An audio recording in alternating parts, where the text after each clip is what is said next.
ہمارے یہاں بیوہ کی شادی نہیں ہوتی، میری ساس نے غصے سے رشتے والوں کو کہا جو میرا رشتہ لے آئے تھے۔ انہوں نے ساس کو ظالم کہا اور چلے گئے، پر قیامت مجھ پر ٹوٹی جب ساس نے مجھے جھاڑو سے اتنا مارا کہ نیل پڑ گئے۔ بولی آج کے بعد کسی کے سامنے مت آنا۔ پھر میری نند کی شادی امیر ترین خاندان میں کی۔ میں ڈرائنگ روم کی صفائی کر رہی تھی جب اس کا ہونے والا دولہا شامیر افندی وہاں کسی کام سے آیا اور مجھے دیکھ پتھر ہو گیا۔ 2 دن بعد جب بارات آئی تو ہوش اڑ گئے۔ ان نے سب کے سامنے زبردستی مجھے اپنے برابر میں بٹھایا۔ اور کرن کہاں ہے؟ شامیر نے بڑے مجمع میں میرا نام پکارا تو میں لمحے بھر کے لیے گنگ ہو گئی۔ میں جو ایک کونے والی میز پر سب سے چھپ کر بیٹھی تھی، یوں اچانک سے میرا نام یوں بلایا تو میں چپکی سی بیٹھی رہی۔ آنٹی کرن کو بلا دیں، اس نے میری ساس سے کہا تو ساس تاؤ کھاتی میرے پاس آئی اور بولی چلو اب جب وہ تمہیں بلا رہا ہے تو سب کے سامنے مجھے شرمندہ کروانے بیٹھی ہو یہاں۔ اٹھو اور اسٹیج پر چلو۔ میں خاموشی سے اٹھ کر ساس کے ساتھ اسٹیج پر آ گئی۔ شرمندگی کی وجہ سے میری نگاہیں ہی نہیں اٹھ رہی تھیں، مگر میں صاف محسوس کر سکتی تھی وہاں موجود ہر شخص کی نظر مجھ پر ہی ٹکی ہوئی تھی اور سبھی سرگوشیوں میں یہ پوچھ رہے تھے کہ دلہن نے اسے کیوں بلوایا ہے۔ وہاں گئی تو شامیر افندی ایک دم سے اٹھ کھڑا ہوا اور میری ساس سے کہا وہ ان سے کچھ بات کرنا چاہتا ہے۔ شامیر کی ماں نے اسے روکنا چاہا مگر وہ بیٹے کے کہنے پر فوراً سے چپ کر گئیں اور اسے وہ ہی کرنے دیا جو وہ کرنا چاہتا تھا۔ ساس کے چہرے کی رنگت ایک دم سے اڑ چکی تھی، مگر وہاں بہت سارے مہمان تھے سو انہوں نے خاموشی کو ہی غنیمت سمجھا اور کمرے میں شامیر کے ساتھ بات کرنے چلی گئیں۔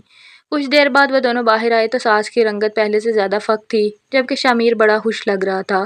مجھے وہیں اسٹیج پر ایک طرف کی کرسی پر بٹھا دیا گیا۔ کچھ ہی دیر میں میری نند وہاں آ گئی اور ان دونوں کا نکاح پڑھوا دیا گیا۔